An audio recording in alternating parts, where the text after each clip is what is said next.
Hey guys! Fog today, we're stepping into foggy Victorian London for a quiet, mysterious tale called Letters Through the Smoke, a Victorian postmaster's secret.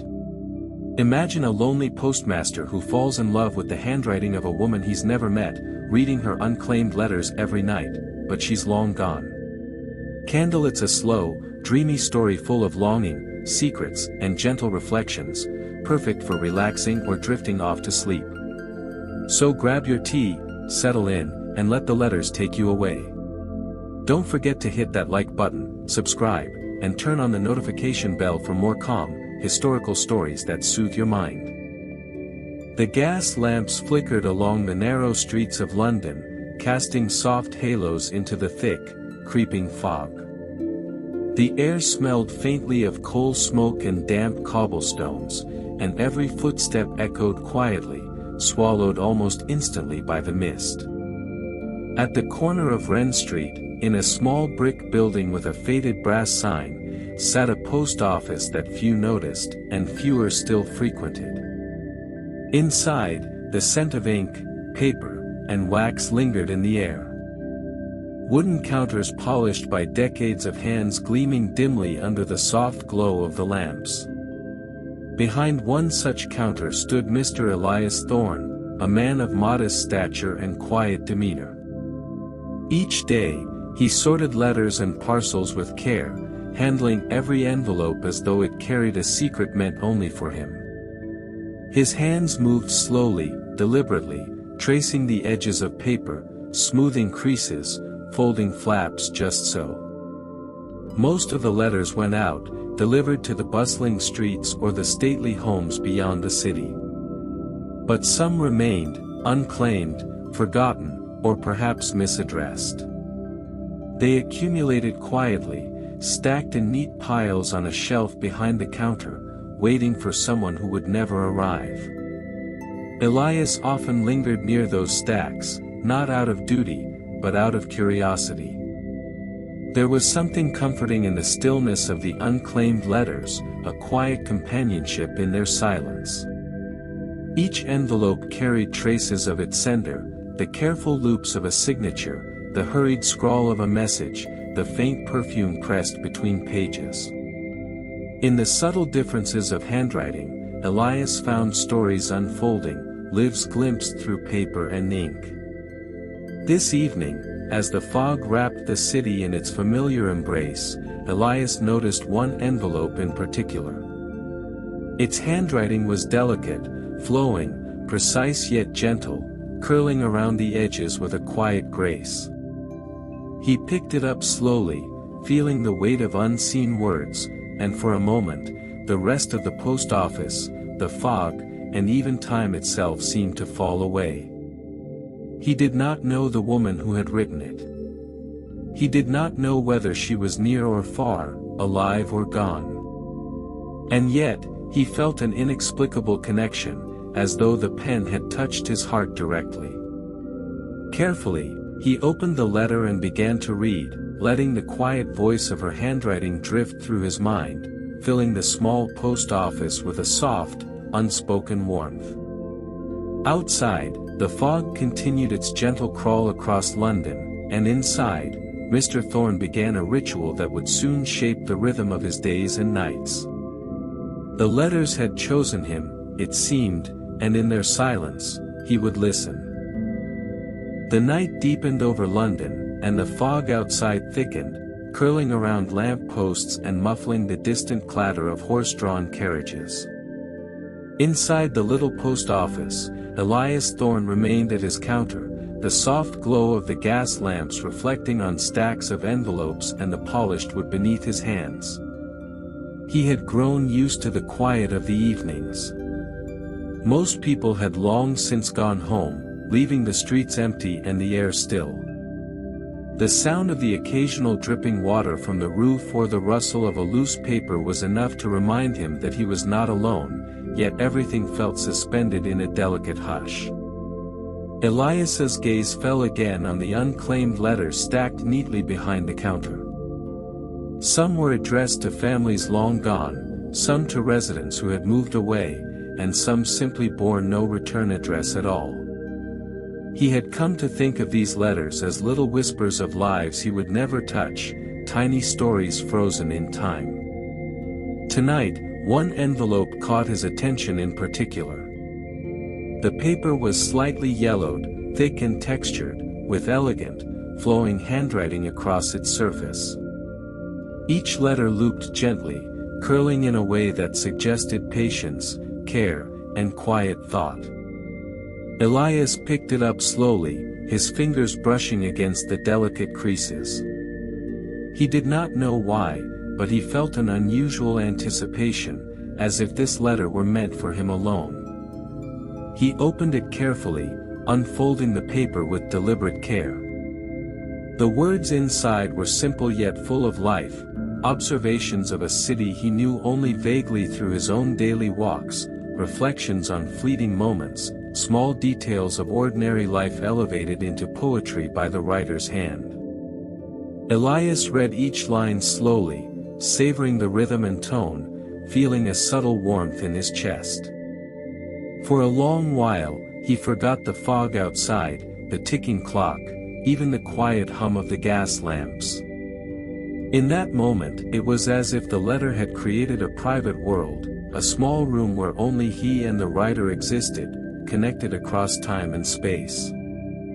As he refolded the letter and placed it carefully back on the stack, Elias realized that he was not simply reading words, he was listening. Each curve of ink, each pause between lines, spoke to him in a way that no spoken word ever could. And though he had never met the writer, he felt an extraordinary sense of closeness, as if a gentle friendship, or perhaps something more, had quietly begun. Outside, London remained shrouded in fog, silent and watchful. Inside, Elias Thorne, the lonely postmaster, had discovered a secret that would soon take root in his daily life, the quiet enchantment of letters that were never claimed, and the mysterious woman whose handwriting had found its way into his heart. The next few evenings passed in a soft, unbroken rhythm. The fog returned each night like an old companion, drifting through the narrow streets and pressing gently against the post office windows. Inside, Elias Thorne moved through his closing routine with a quiet purpose, sweeping the floor, checking the locks, straightening the stacks of letters that never found their way home. Yet something had changed. The post office, once merely a place of duty and silence, now felt charged with a faint sense of expectancy. When the lamps burned low and the city fell still, Elias would sit behind the counter, draw the small box of unclaimed letters toward him, and search for the handwriting that had captured his thoughts.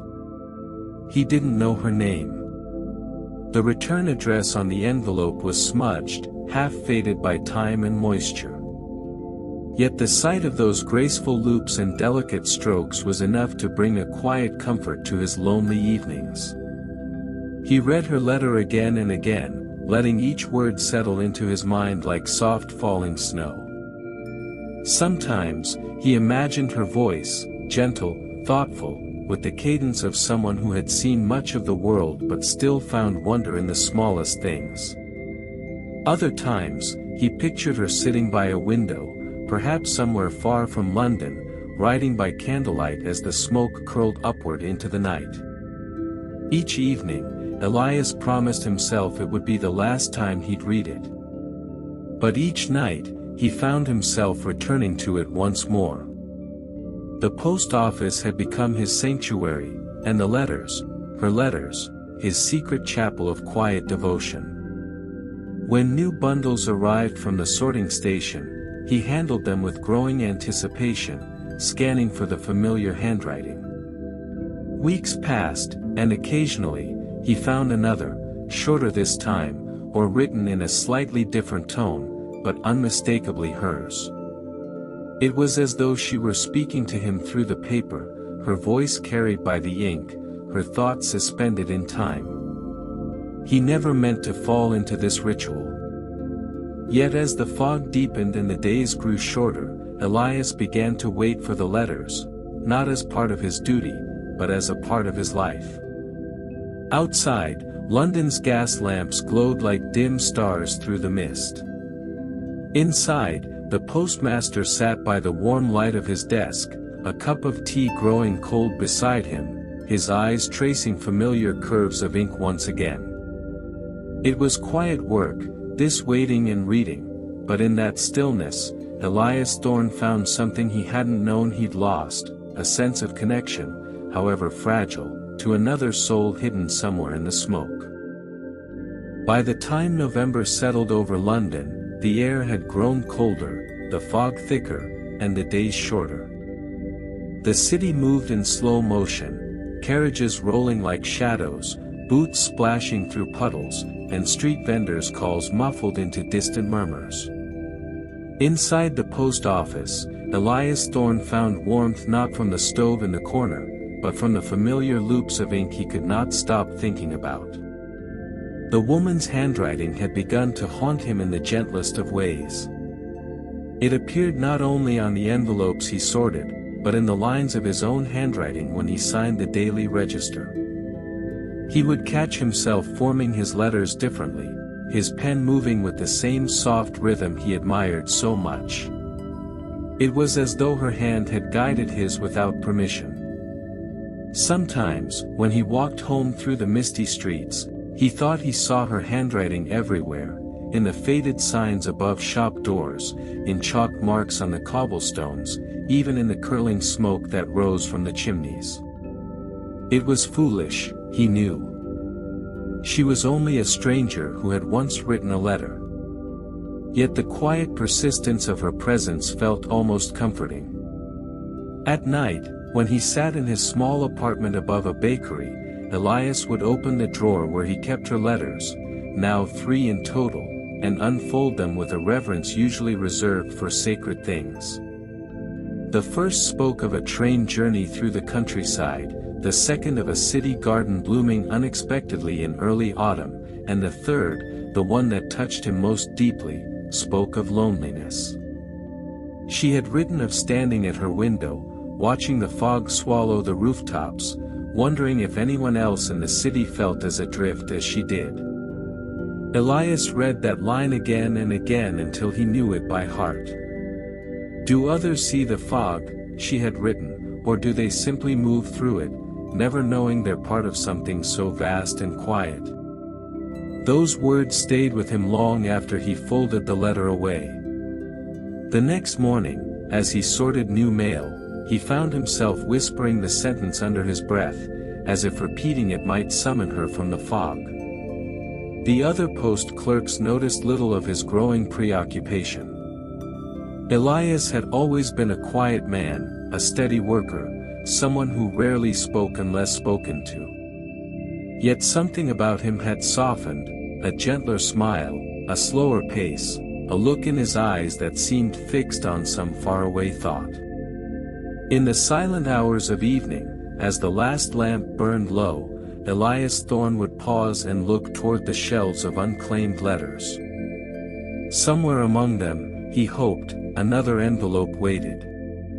And in that hope, fragile, unspoken, and utterly human, his world began to take on new meaning. A week later, the rain returned to London, steady, grey, and endless. The drops fell against the post office windows with a gentle rhythm, a kind of quiet percussion that matched the slow pulse of the city outside. Elias Thorne found comfort in the sound. Rain made the world smaller, closer, as if everything important existed only within these damp walls and the stacks of letters before him. That morning, while sorting through another bundle of unclaimed mail, his hand stopped on an envelope that felt strangely familiar. The same thick paper. The same elegant curves. His heart gave a small, unsteady leap.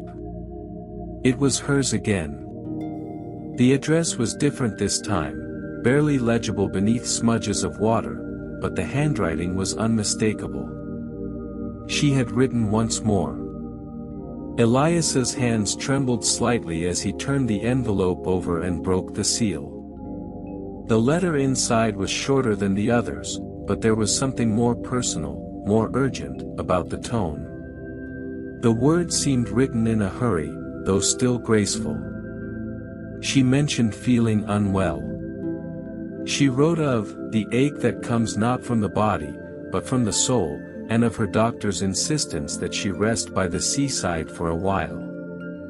And then, near the end, Elias noticed something curious: tiny notations in the margins, faint, half-finished sentences.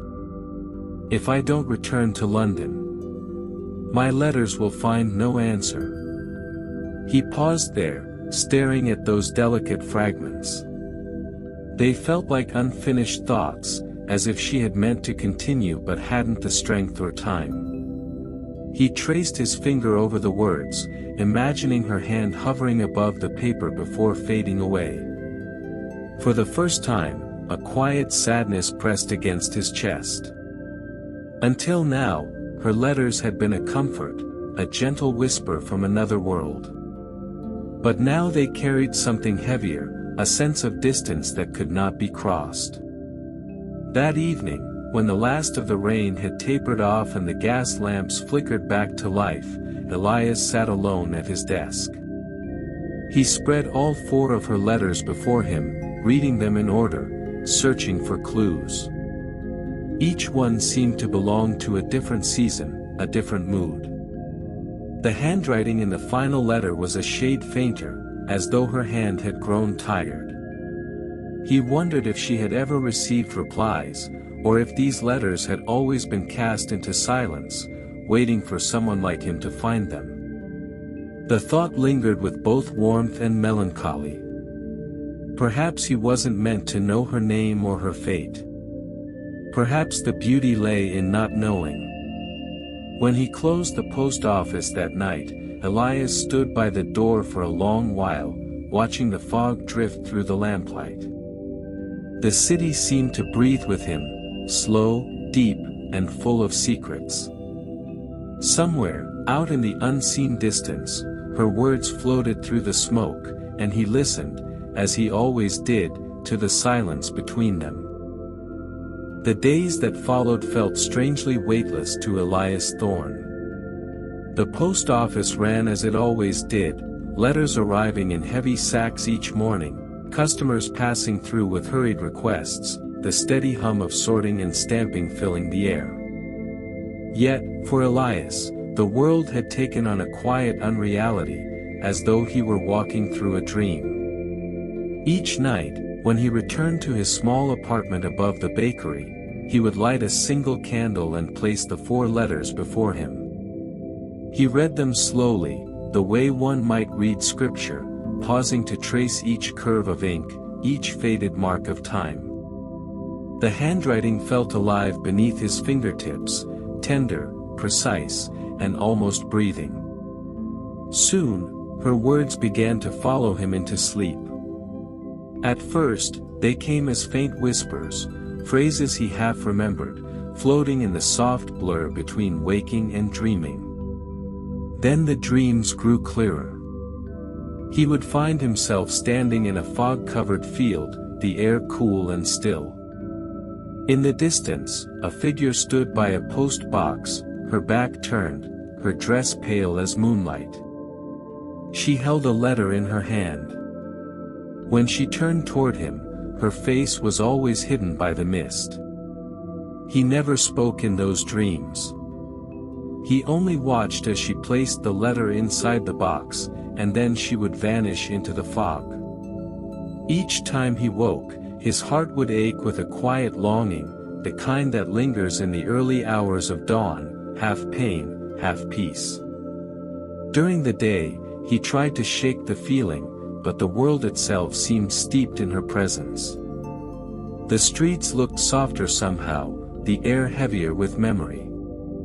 Even the letters he handled at work seemed to hum with hidden meaning, as if each envelope might contain a piece of her voice. One evening, after closing, Elias sat by the window of the post office, listening to the faint ringing of carriage bells beyond the fog. He wondered who she had been, this woman who wrote so beautifully, who saw the city the way he did, fragile, fleeting, full of quiet sorrow and hidden grace. Was she still somewhere out there, writing letters no one would ever claim? Or had her final note already reached its resting place among the forgotten mail? The candle burned low beside him, and as the flame flickered, Elias could almost see her handwriting shimmering in the air, curving, curling, alive. In that moment, he realized something he had not dared to before. He no longer read her letters out of curiosity. He read them because they had become his only form of companionship. Her words had filled the silence of his life, and now, even when he closed his eyes, they lived within him. Outside, the fog thickened once more, swallowing the city whole. Inside, Elias Thorne sat alone, listening to the echo of a voice he would never hear, written forever in smoke and ink. By winter, London had turned pale and silent. The river moved sluggishly beneath its bridges, thick fog drifting across the water like folds of worn silk. Even the sound of carriage wheels had softened, swallowed by the cold. In the post office, Elias Thorne's days passed in quiet repetition. Each morning he opened the shutters to let in the gray light. Each evening, he closed them again and watched the fog roll in from the river. But the part of the day he waited for most began when the last customer had gone and the lamps were turned low. He would prepare a single cup of tea, strong, slightly bitter, the way he liked it, and carry it to his desk. There, beside a small brass clock and a candle that flickered against the dusty window, he would lay out the letters. He arranged them carefully, like relics, each one resting in the same order as before. First, the one about the countryside and the train. Then the one about the city garden. Then the fog. Then the ache. He would read each in turn, not rushing, letting his mind drift with the rhythm of the sentences. He had learned her patterns now, the way she looped her Y's with a small flourish, how she used dashes instead of commas when her thoughts came quickly. He noticed the faint marks where her pen had paused, as if she were thinking deeply before continuing. Sometimes, when he finished reading, he didn't move for a long time. He simply sat, listening to the faint tick of the clock, the soft hiss of the lamp, and the distant creak of the city settling into night. These were the moments when he felt her most clearly, like a presence in the room, unseen but unmistakable. It became his ritual. Each evening, he would light the same candle, pour the same tea, and read the same letters. And each evening, the same feeling would rise inside him, a mixture of peace and longing, of comfort and ache.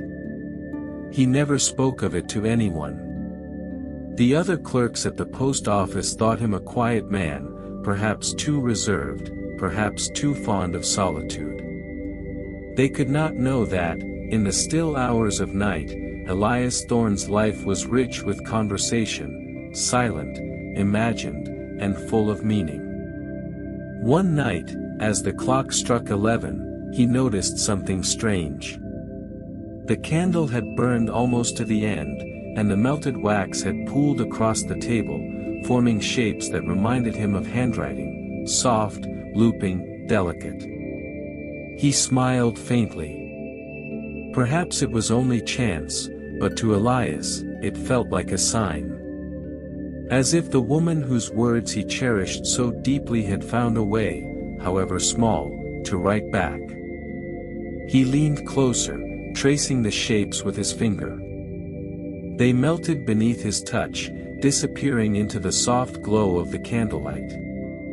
The postmaster sighed softly, folded the letters once more, and whispered into the quiet, "Good night." And the city outside, wrapped in fog and moonlight, seemed to whisper it back. It began almost without intention. One evening, after finishing his usual reading, Elias sat staring at the last of her letters, the one written in that fading, delicate ink. The candle burned low beside him, and outside, the fog pressed against the windows in slow, patient waves. Something in the stillness felt unbearable. For the first time, he wished he could speak back. There was so much he wanted to say, how her words had become his company, how her handwriting had changed the quiet shape of his life.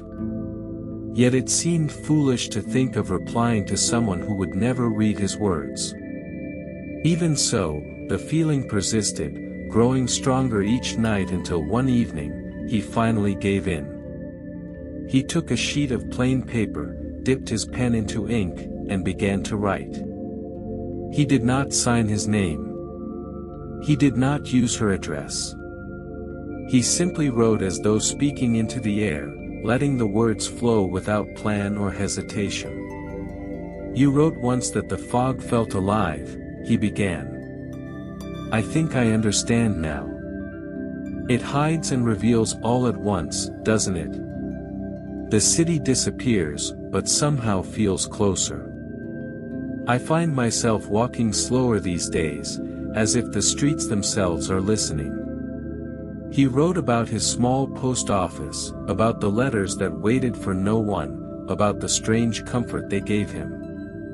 He told her how her words had reminded him of beauty, the kind that hides quietly in ordinary days. When he finished, he folded the letter and sealed it, out of habit more than purpose. He placed it in the drawer with the others and left it unaddressed. The next night, he wrote again. And the night after that.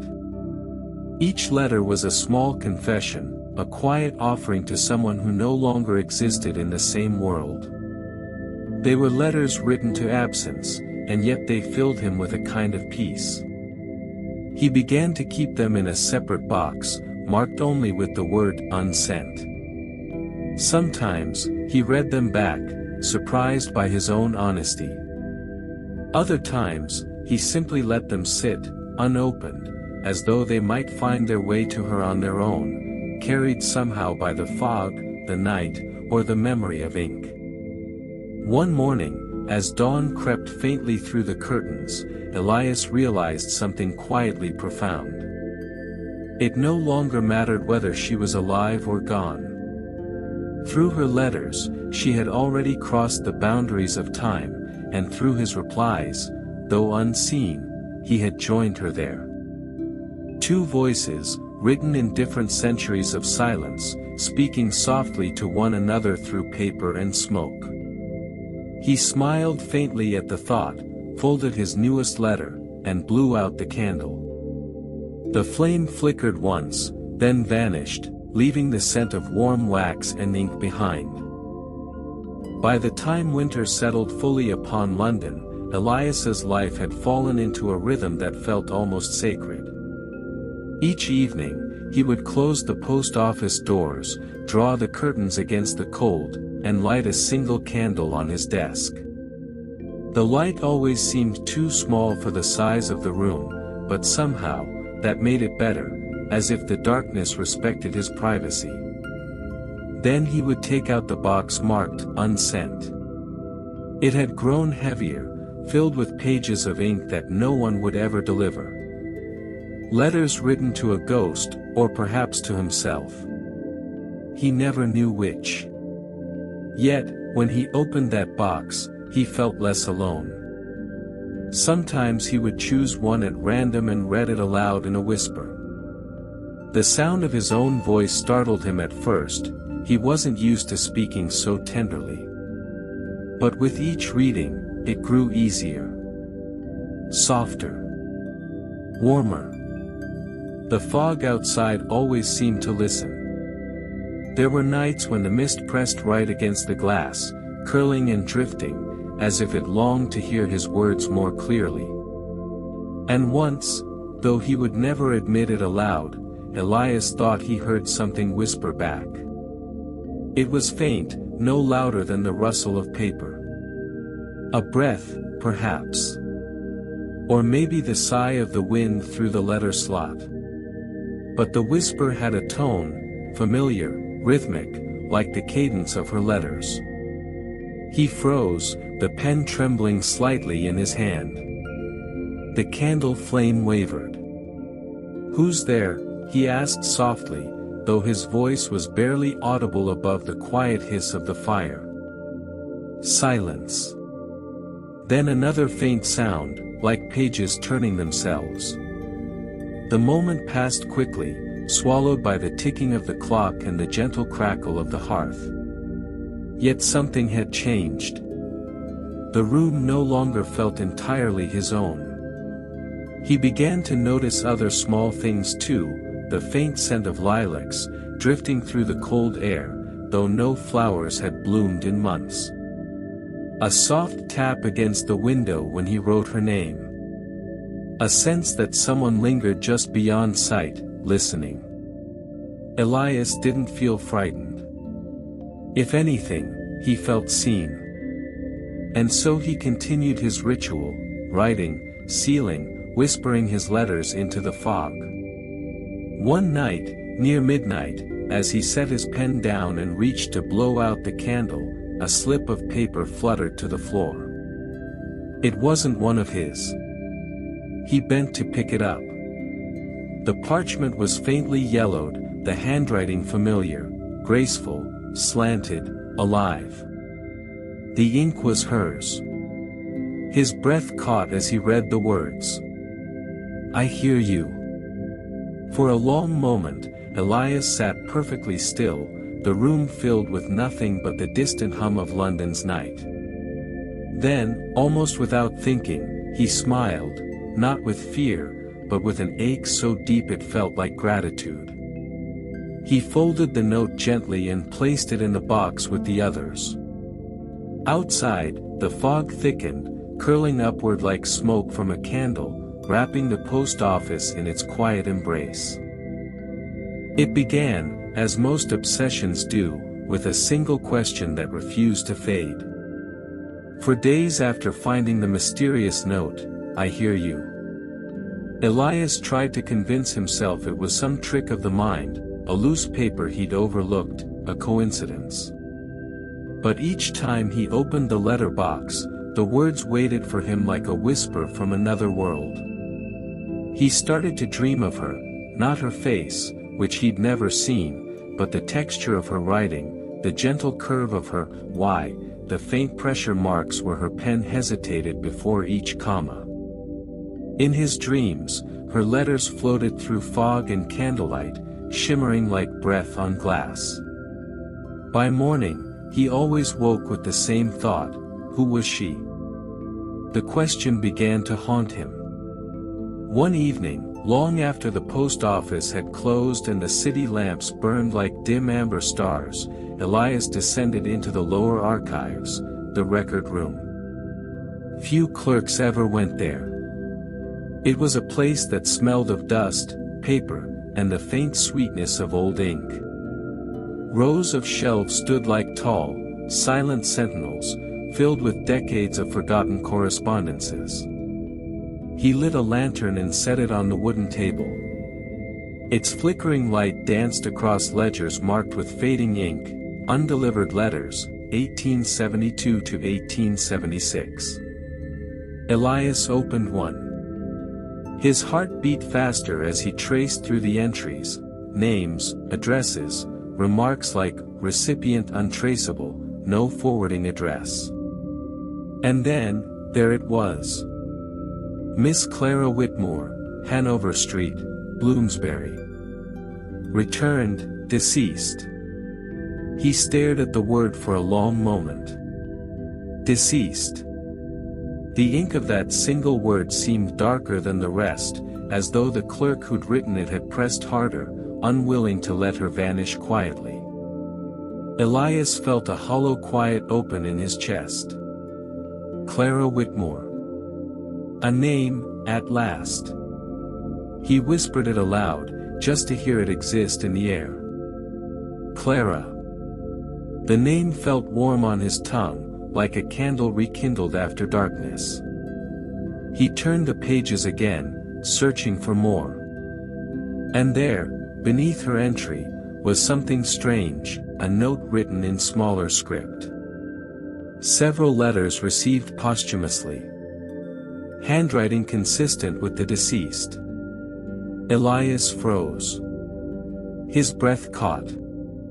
Posthumously. He read the line again, his fingers trembling slightly. It couldn't be possible. Letters arriving after death, sent from where? From whom? The lantern flame wavered as though the air itself had shifted.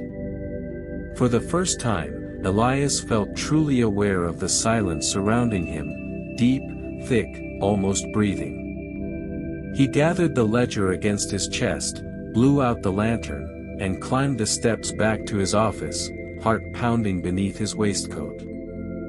That night, as the fog rolled in heavier than usual, he sat at his desk, her name echoing softly in his mind. Clara Whitmore. Somewhere beyond time and distance, she had heard him. And now, it seemed, she was answering. The next morning, London awoke beneath a pale, sunless sky. The fog had thinned, but the streets still looked washed in grey, as if the city itself had forgotten its color.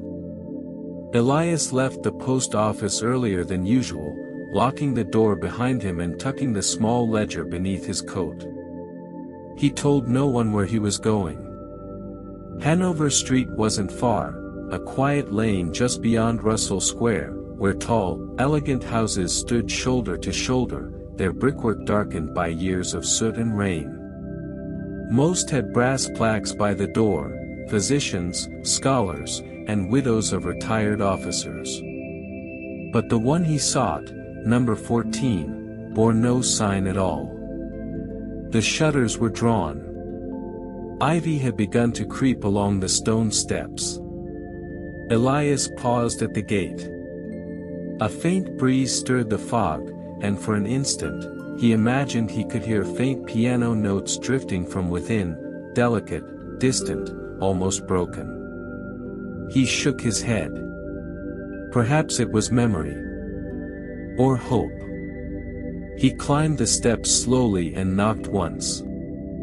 The sound echoed, hollow and unanswered. After a moment, a voice spoke from behind him. "Looking for someone, sir?" Elias turned. An older woman stood by the neighboring house, wrapped in a heavy shawl. Her face was kind, worn by time but sharp with curiosity. Elias hesitated, then smiled politely. "I'm looking for Miss Clara Whitmore. I believe she lived here some years ago." The woman's expression softened with a kind of sad recognition. "Ah. Miss Whitmore. Yes, she did. Such a gentle soul, that one. You knew her?" "I did, a little. She was quiet. Wrote letters more than she spoke, if you understand me. Always writing, always posting envelopes even when no one wrote her back. Poor dear." Elias felt a strange chill. "And she passed away?" The woman nodded slowly. "Yes. Oh, it must be 8, maybe 9 years now. Caught fever in the spring, and, well, the house has been empty since. Though," she added after a pause, "some say they still see light in the windows at night. A candle, flickering. But no one lives there." Elias looked back toward the shuttered house. The windows were black, the curtains unmoving.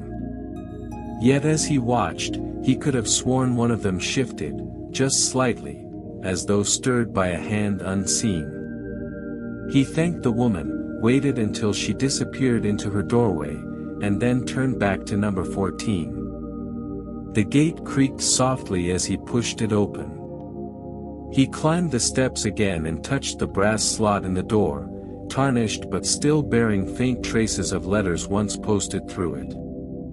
He hesitated, then slid one of his own unsent letters inside. The envelope disappeared into darkness with a sound like a sigh. For a long while, Elias stood there, unsure what he expected, a sound, a presence, some proof that she lingered still. But the house remained silent. The only movement came from the fog curling gently around his coat. Finally, he turned to leave. Yet as he stepped through the gate, something caught his eye. A letter lay on the ground just inside the threshold, where no wind could have placed it. He bent down, heart quickening. The paper was dry, its edges sharp, as though it had only just been written. The handwriting was hers. He opened it with trembling fingers. Only 3 words filled the page. "You found me." The ink was still damp. For hours after finding the letter, Elias couldn't think of anything else. The paper still sat on his desk, the words, "You found me," catching faint light from the window. He'd read them again and again, tracing the faint smudge where her pen had paused mid-stroke, as if she had hesitated even in death. By evening, his decision was made. As the lamps of London flickered to life in the misty dusk, Elias wrapped his scarf, took his lantern, and made his way back toward Hanover Street. The air was heavy with that damp, metallic scent of rain yet to fall. Each step echoed softly off the cobblestones. Number 14 looked the same as before, silent, shuttered, forgotten. But tonight, Elias noticed something new, the faintest glow behind the curtains, like a single candle burning deep within. He tried the doorknob. It resisted at first, then gave way with a weary sigh. The door creaked open. Inside, the air was cool and still, thick with the scent of paper and age. Dust drifted through his lantern's glow like tiny ghosts of light. He stepped forward carefully, each board beneath him groaning softly in protest. Letters. They were everywhere. Scattered across the floor, stacked in boxes, tucked into shelves and jars and teacups. Some sealed, others opened, their ink faded but still legible. Every surface seemed to breathe with words. He lifted one at random. "To my dearest, though you will never read this." The handwriting, hers. He turned in slow wonder, the lantern trembling slightly in his hand. It was as if he'd stepped into the living heart of her mind, a house built not of wood and stone, but of correspondence and longing. On the far wall hung a mirror, its surface dulled by time. Beneath it sat a small writing desk, perfectly still, as though waiting for someone to return. Elias approached. His breath caught. The quill lay beside a half-written letter, the ink still wet. He reached toward it, but before his fingers touched the parchment, the air shifted. The fog outside pressed harder against the windows. The candle flame flickered in its holder.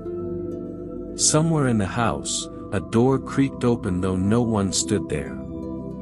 And then, softly, unmistakably, he heard it. A whisper. Faint, feminine, almost breathless. "I never stopped writing." Elias turned sharply. His lantern beam swept across the room, catching only the slow drift of dust. But the voice came again, closer this time, like a thought inside his chest. He set the lantern down, heart pounding, and spoke softly into the silence. "Clara?" For a moment, the house seemed to hold its breath. Then, from the mirror, a shape began to form. Not a reflection, something more like smoke coalescing into form. A faint outline of a woman's hand moved as if writing across invisible paper. The candle flame rose higher, burning blue at the edges. Elias stepped closer, mesmerized. He could see faint features now, a curve of cheek, a glimmer of eyes that seemed both near and infinitely far. "Why me?" he whispered. "Why your letters to me?" The voice, soft, trembling, eternal, answered from the fog itself. "Because you still listen." And then the light dimmed. The hand vanished. The mirror returned to still glass. Elias stood alone again in the quiet, the quill trembling slightly on the desk where it had been left. He reached down, touched the half-written letter, and found fresh ink beneath his fingertips. The words shimmered faintly before his eyes. "You will finish what I could not." He stepped back, staring as the ink began to dry before him, proof, fragile and impossible, that Clara Whitmore was still here. Outside, the fog began to rise again, curling upward through the cracks of the window and spilling into the room like smoke returning to its fire. The night air outside the post office had grown sharper with early winter. Gas lamps flickered through the fog like distant stars, casting long shadows across the cobblestones. Elias Thorne returned home with a careful step, the small ledger tucked beneath his coat and his lantern swaying gently at his side. Number 14 had changed him.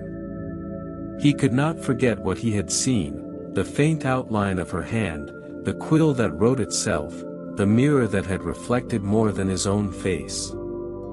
He could not unhear the voice that had whispered, "Because you still listen." That evening, in the quiet sanctuary of his desk, he sat with the unsent letters before him. The candle burned low, its flame steady but fragile. He picked up his pen, dipped it into the ink, and began to write. "I found the house. I saw something there. You were there, Clara, weren't you?" The ink flowed easily, almost as if it had been waiting for him. And then, as he paused to catch his breath, the pen began to move on its own. A delicate, familiar curl appeared at the top of the page. A line of elegant handwriting, hers. "Yes. I am here." Elias leaned closer, heart pounding. The letters were no longer just a bridge, they were a conversation. A shared space where the living and the departed could meet in ink and shadow. For hours, he and Clara wrote to each other, sometimes silently, sometimes aloud. He would speak a thought, a word, and she would answer in the looping, gentle script of her hand. The candle flickered between them, casting shadows that seemed to move like her presence. They shared moments small and intimate, the smell of rain on London streets, the quiet rhythm of the post office, the taste of tea, the curves of letters on paper. And slowly, Elias realized something impossible. He was beginning to live inside her world as much as his own. The letters had begun to change him. His handwriting softened, more deliberate, more graceful. His mind, once steady and practical, now wandered in arcs of poetry and memory. He walked differently through the city, noticing fog curling across rooftops, leaves trembling in the wind, the echo of a carriage bell in the distance. And Clara, though invisible to the world, was there for every moment. He could feel her presence in the weight of the quill, in the faint shift of air above the paper, in the whisper of the candle flame. That night, Elias paused, staring down at a fresh sheet of paper. He whispered softly, almost to himself. "Clara, are we writing the same letter?" The ink trembled, curved, and finally formed words that made his chest ache. "Yes. Together. Across the world that separates us." Outside, the fog pressed against the windows, curling like smoke from an unseen fire. Inside, Elias and Clara continued to write, not just letters, but a life shared in silence and ink, in the softest corners of a city that had forgotten them both. And for the first time, Elias realized that the letters were no longer unclaimed. They belonged, fully and entirely, to him. The fog had grown heavier that evening, curling along London streets like smoke from a distant fire. Elias walked slowly, lantern in hand, feeling as though each step carried him closer to another world. Back at his desk, the unsent letters waited. He opened a fresh sheet and began to write, letting the words flow without thought. I think of you in the fog, Clara. It moves through the streets as if carrying your presence. The pen trembled in his fingers. Then, faintly, the letters began to form, hers. I am there, it read. Every step you take, every shadow you see. Elias leaned closer, heart quickening. The fog seemed to press against the window, swirling as though listening. Candlelight flickered across the room, casting shadows that looked almost like her silhouette. They wrote together that night, in silence and in whispers, passing words back and forth through the paper. Each sentence carried her closer, until it felt as though the room itself breathed with her presence. For the first time, he understood, the letters were no longer just ink. They were traces of her, alive, moving through the fog, and touching his world. He set the pen down, watching the candle flame flicker, and whispered, almost to himself. Stay with me, Clara. Always, appeared in the quiet swirl of ink. Outside, the fog wrapped the city in its soft gray arms, and inside, Elias felt less alone than he ever had in his life. The days that followed felt different to Elias.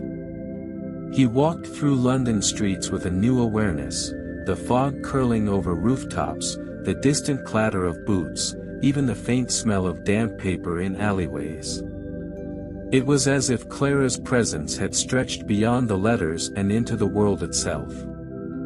At the post office, he moved slower, noticing the way the lamplight hit the counter, how the letters rested in neat stacks. When he handled a particularly thick envelope, he imagined it carried her voice. He smiled softly, almost without realizing it. That evening, he lit his candle, opened his box of unsent letters, and began to write. I walked past the bridge today, he wrote. The fog hung low, almost like you were there beside me. The pen trembled, then moved on its own.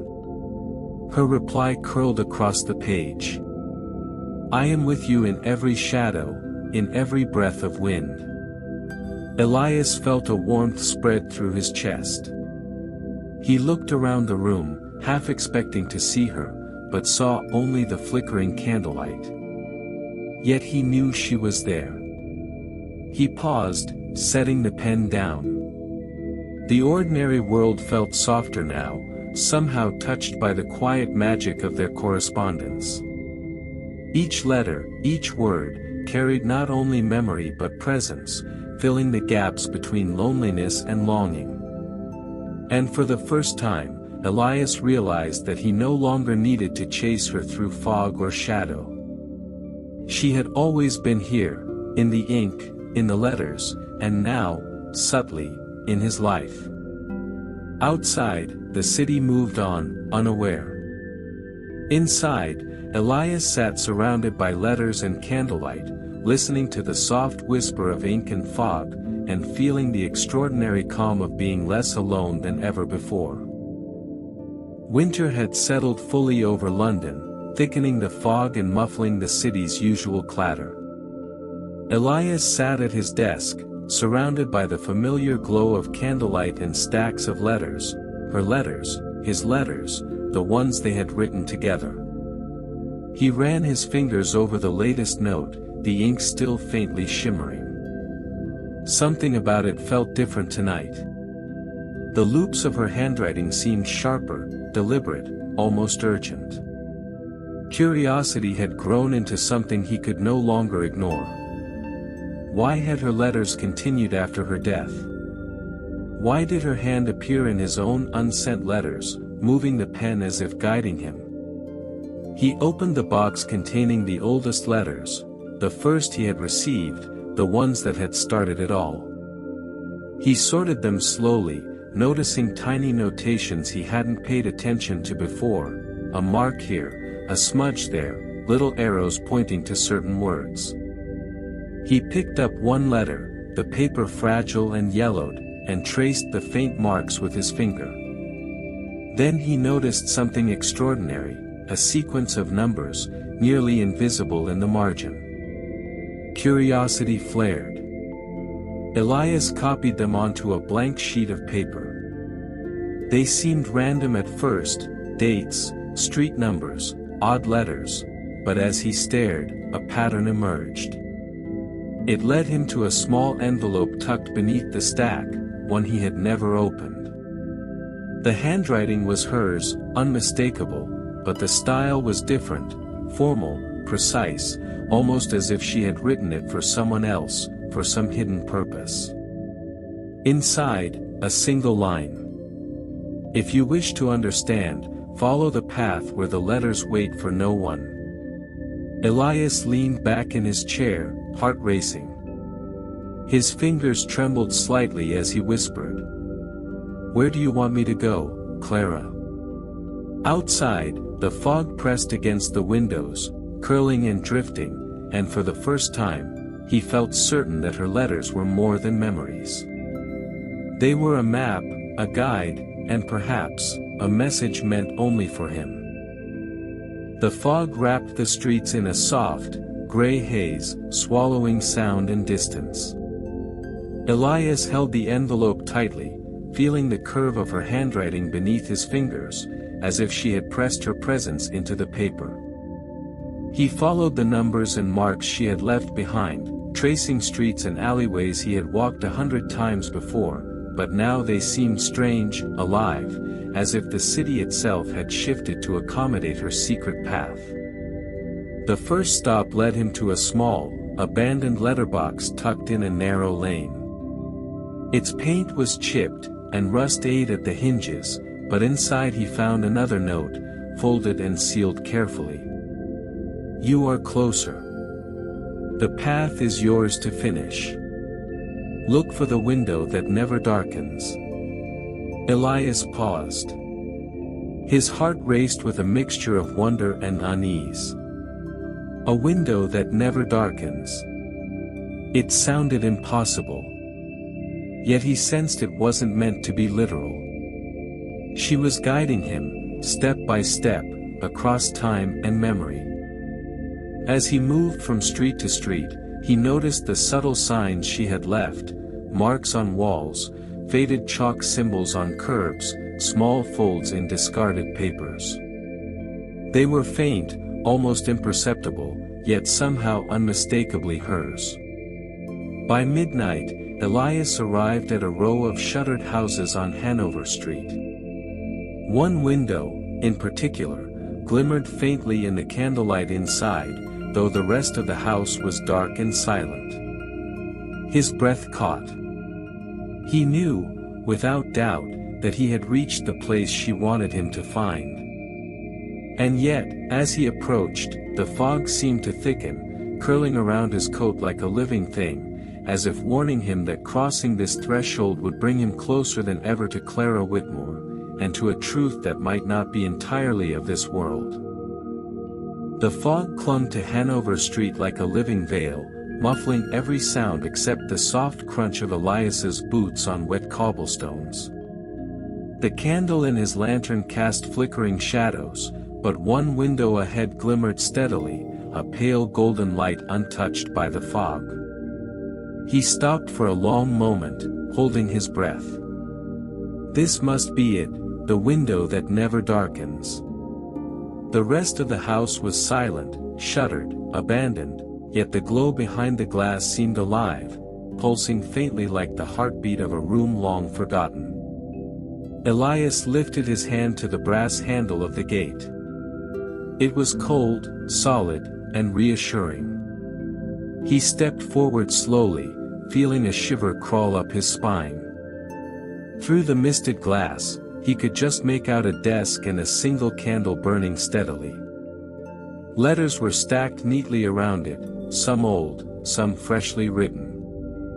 And at the center, the faintest movement, a quill moving, seemingly by itself, tracing the elegant loops of Clara Whitmore's handwriting. He whispered her name, and the pen paused. A moment later, a single line appeared on a blank sheet. "Welcome. You are exactly where you need to be." Elias's heart pounded. Every step, every letter, every trace of fog had led him here. And now, standing before the threshold of her world, he realized the journey was only beginning. The candlelight flickered, and for a moment, he thought he saw her face in the glow, soft, pale, and impossible. He reached for the gate, inhaled deeply, and stepped inside, the fog curling around him as though it were guiding him into the secret heart of the letters themselves. Elias stepped through the door of number 14, and the world seemed to shift around him. The fog outside clung to the windows, but inside, the air was warm and smelled faintly of old paper and ink. The candle on the desk burned steadily, its light golden and alive. Letters covered every surface. Some stacked neatly, others strewn as if in a rush. Each one pulsed faintly with the life of words left unread, the quiet echoes of thoughts that had never reached their destination. The quill moved again, leaving delicate loops on a blank sheet. Elias watched, breath held. "You came," it wrote. "I wondered if you would." His heart thumped in response. The words weren't just ink, they were her presence bleeding through paper, through time, through everything he thought he knew about reality. He moved closer to the desk, noticing small things for the first time, a cup of dried lavender tucked in a corner, faint scratches on the wood from years of writing, a single photograph of a young woman, Clara, smiling faintly, looking as though she had known some secret he had yet to learn. Elias sat down, taking the quill in his hand. It trembled, alive beneath his fingers. "Will you write with me?" the page asked. And he did. Slowly, carefully, letting his pen move alongside hers, as if their hands were joined across worlds. Each word deepened the connection, until the boundaries between him and Clara blurred. Outside, the fog shifted, curling against the windows like a soft embrace. Inside, Elias realized the letters were not just her story, they were now theirs. And in that quiet, golden light, he felt something extraordinary. For the first time in years, he was not alone. Elias sat at the desk, quill in hand, the candle casting a steady golden glow. The letters around him seemed to hum softly, as though alive with Clara's presence. Tonight, the air felt different, charged, expectant. He began to write, letting words flow without thought. "Clara, there are so many questions. Who were you, really? Why did your letters continue?" The pen moved on its own, forming words he hadn't written. "Because stories do not end with death. Because someone had to hear them. Because you were listening, Elias." He paused, realizing the truth hidden in her handwriting. Every letter she had sent, every loop of ink, every small mark in the margins, had been part of a map, a record of her life, her thoughts, her unspoken fears and joys. One letter, older than the rest, slid from a nearby stack as if placed there by invisible hands. He opened it carefully. It described a promise Clara had made long ago, a vow to continue reaching for someone who could understand her even after she was gone. Elias's chest tightened. He understood now, her letters were not random. They were messages meant to guide him, to find him, to create a connection strong enough to cross the divide between life and absence. He wrote again, softly, almost whispering to the ink. I will finish this with you, Clara. Whatever it takes. The quill paused, hovered, then moved with a certainty that made him shiver. The words appeared. Together. Until the last letter is read. Outside, the fog pressed against the windows, curling like smoke, as if celebrating their pact. Inside, Elias felt a deep, quiet joy. At last, the letters were no longer just hers, they were theirs, living, breathing, and unfolding in the space between ink and heart. The candle flickered, sending shadows across the stacks of letters that filled the room. Elias leaned over the desk, quill in hand, but his attention was caught by a small envelope, yellowed and sealed with a faint wax mark he hadn't noticed before. It was older than the rest, hidden beneath the pile as if waiting for this exact moment. He picked it up carefully, feeling the weight of anticipation settle in his chest. The handwriting was unmistakably hers, Clara, but different. More urgent, precise, almost commanding. With trembling fingers, he broke the seal and unfolded the letter. Elias, if you read this, it means you have followed the path. There is something I could not tell in life, my letters were never just words. They were a bridge. A map. Each mark, each smudge, each margin was meant to guide someone capable of seeing beyond ink and paper. Someone like you. Elias's breath caught. He read slowly, tracing every line with his fingers. You must understand, the letters carry not only my thoughts, but my memory. And now, you hold the choice, to continue, to connect, to bring the story to life. But be warned, some truths are heavy, and the ink will ask more than you think you can give. He leaned back, heart pounding. The room was silent except for the faint rustle of the remaining letters, as if the house itself was listening. For the first time, Elias understood fully. The letters had always been alive, not in a simple, magical sense, but as a record of a life, a consciousness captured in ink. And now, he was part of it, her story entwined with his. He placed the letter carefully on the desk, quill in hand. Then I will continue, he whispered. Whatever it takes, Clara. Together. The candle flame rose higher, casting a golden halo over the room. Outside, the fog shifted, curling like smoke through the windows, as though acknowledging the pact that had just been sealed. Inside, Elias felt a surge of quiet resolve. The letters had brought him here, to this point, and now, the story, the life between ink and heart, was theirs to write. The room smelled of old paper and candle wax, the stacks of letters casting long shadows on the walls. Elias sat at the desk, quill in hand, feeling the quiet hum of Clara's presence surrounding him. He no longer questioned it. The letters were not merely ink on paper, they were bridges, whispers of a life that had not fully ended, waiting to be understood. He picked up a fresh sheet and began to write, letting his thoughts flow freely.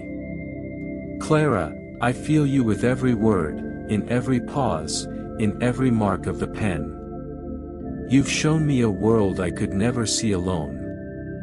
The quill trembled, then moved in response. Her handwriting appeared alongside his. And I feel you, Elias. Through the fog, through time, through every letter we share. For hours, they wrote together, each word folding into the next, creating a rhythm that was neither entirely hers nor entirely his. It was theirs, a story woven from absence and presence, ink and heart. Elias paused and looked at the stacks of letters. He realized that each one contained not only memories of Clara but a part of himself he had never fully known. The letters had shaped him, taught him patience, hope, and the quiet strength of listening. A faint breeze pressed against the window, carrying the distant sounds of London, the carriage bells, the soft clatter of footsteps, the murmur of voices. But inside, time seemed suspended, folded within ink and candlelight. He whispered, almost as if speaking to the fog itself. "Clara, we are here. Together, always." The quill hovered, then traced a final line. "Yes. Always." And for the first time, Elias understood completely. The letters were never about delivering messages. They were about connection. About presence. About being seen, even when the world was silent. Outside, the fog swirled, curling softly along the streets of London, but inside, the room glowed with a golden light that was neither candle nor sun. It was the light of understanding, of two lives entwined through ink, memory, and quiet devotion. Elias sat at the desk, surrounded by the quiet hum of letters that had become his world. Candlelight flickered across the stacks, casting shadows that danced like old memories. He picked up a letter he had not noticed before, its edges slightly frayed, the ink faint but unmistakably hers. The envelope bore no date, no mark, only her familiar handwriting. With trembling hands, he opened it. Inside were just a few lines. "Elias, the letters were never meant to end. They are not messages, they are moments. Every letter you have read, every word we have shared, was a part of life itself. And now, it is yours to continue." He paused, letting the words sink in. Every unanswered question, every whisper in the fog, every trembling quill stroke, all of it had led to this moment. "Do not fear the silence, Elias. It is only a space for your own words now. Fill it with what you feel, what you see, what you become." Elias lowered the letter, heart pounding, realizing the truth. Clara had never truly left. She had built a world of letters, a world where presence and memory could meet, and now it was his turn to carry it forward. He reached for the quill, dipped it in ink, and began to write, not to her, not for her, but with her. Each word felt alive, each sentence a heartbeat shared between past and present. Outside, the fog swirled, soft and endless, carrying the faint echo of a woman's voice through the streets of London. "Always here. Always with you."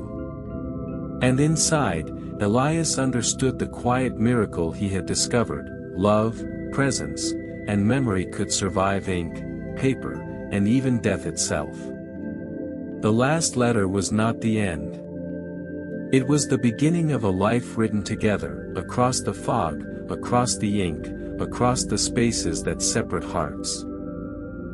Elias sat back in his chair, the quill resting lightly in his hand. The room smelled of candle wax and old paper, warm and familiar. Around him, letters lay in quiet stacks, some unopened, some read 100 times, but all alive with her presence. He looked at the glow of the candle, thinking of Clara. The woman he had never met, yet who had become as real to him as anyone he had ever known. For hours, he wrote, not because he had to, but because it was the only way to live fully in the space they had created together. Each word carried a memory, a heartbeat, a presence that reached beyond the page. Finally, he set the quill down and smiled softly. The letters no longer needed to speak for her. She had shown him the quiet power of connection, of being truly seen, and he understood now that this was the real gift, the legacy of ink and devotion. Outside, London breathed in fog and lamplight, carrying with it the soft echo of footsteps and the faint whisper of letters long ago sent. Inside, Elias felt a calm settle in his chest. He was no longer alone, nor had he ever been. Clara was there, in the letters, in the quiet moments between words, in the spaces that the world could not touch. And as he closed the last letter he had read that night, he whispered into the golden candlelight. "Thank you, Clara, for everything." The room glowed softly, not with magic, but with memory, love, and the enduring power of words. And for the first time in years, Elias rested, knowing that the story of the letters, and the woman who had written them, would live on, always, quietly, beautifully. Winter had softened into early spring, and London carried a lighter fog, the streets glimmering under the first warm sunlight in months. Elias walked slowly through Russell Square, feeling the quiet rhythm of the city around him. The letters were with him everywhere, stacked neatly on his desk, tucked in coat pockets, reminders of a world he had not known existed. Each one told a story, whispered a thought, or carried a feeling he could no longer name. He paused on a bench, opening a letter he had written to Clara the night before. The quill strokes were his own, yet every word felt alive with her presence. He realized how deeply their correspondence had changed him, not just as a postmaster, but as a man who had learned to notice, to feel, and to connect. A soft breeze stirred, carrying faint echoes of past footsteps, the gentle hum of the city, and a memory of ink curling across paper. Elias smiled, leaning back, letting the sunlight touch his face. The letters had been more than messages. They had been teachers, companions, a bridge between life and absence. And in their quiet persistence, they had given him something no city or street could, a sense of belonging, and the understanding that love could exist across distance, time, and even silence. He folded the letter carefully, tucking it into a pocket. For the first time, he felt at peace. The letters were no longer merely hers, they were theirs, and he carried them with gratitude, reverence, and quiet joy. Outside, the city moved on, unaware of the quiet miracles happening in a single man's hands. But Elias knew. And that was enough. The streets of London were quiet, fog lingering in the corners like a gentle sigh. Elias carried a small satchel filled with letters, some old, some freshly written, each one a thread connecting him to Clara, to her memory, and to the world they had shared. He wandered through familiar streets, letting the letters guide him like footsteps across a map only he could read. Each envelope, each fold of paper, reminded him of moments suspended in ink, her quiet voice, the curve of her handwriting, the gentle insistence of presence across time. At Hanover Street, he paused. Number 14 was shuttered now, silent, but the memory of the glowing window, the one that never darkened, remained vivid in his mind. He closed his eyes and imagined the candlelight, the quill moving in her hand, the quiet conversation of two souls meeting across ink and paper. He placed the letters carefully on the steps outside the house, one by one. Not as a farewell, but as a gesture of gratitude. Each letter was now a part of the city, the streets, and the fog, forever carrying the story of a woman who had written beyond her lifetime. Elias took a deep breath. The legacy of the letters was no longer his alone. It belonged to the world, to anyone who might pause, notice, and understand the quiet miracle of connection through words. And as he turned away, the soft golden glow of memory lingered in his mind, the letters, the ink, the voice, and the presence of Clara Whitmore. Always there. Always alive. Elias sat at his desk that evening, the city outside bathed in the soft glow of twilight. The letters were neatly stacked, each one a story, a heartbeat, a whisper from the past. He picked up the first letter he had ever received from Clara, tracing the loops of her handwriting with gentle fingers. A quiet smile touched his lips. In every word, every margin, he could feel her presence, never gone, always guiding. He whispered softly, almost to the room itself. "Thank you, for trusting me, for showing me." The quill lay still, the candle flickered, and for a moment, the world felt suspended between ink and memory. The letters had taught him patience, presence, and the quiet strength of connection. Elias placed the letter back in its stack and leaned back, letting the soft warmth of candlelight settle over him. He didn't need to open every letter again. He didn't need answers to every question. The stories, the words, the life within them, they were enough. Outside, fog rolled over the city like a gentle sigh. Inside, Elias felt the calm of understanding.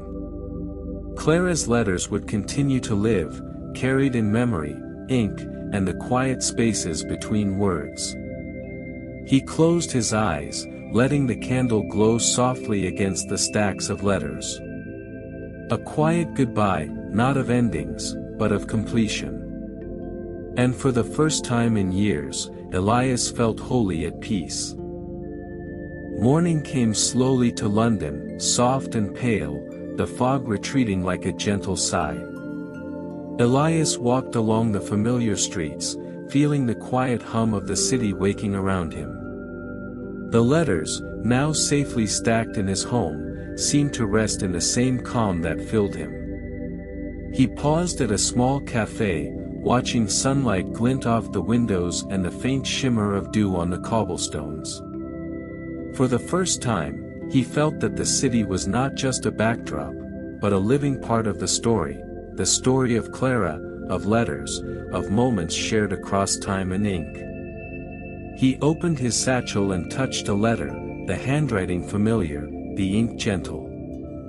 A memory of the glowing window and the quill moving on its own passed through him like a warm breeze. He smiled softly.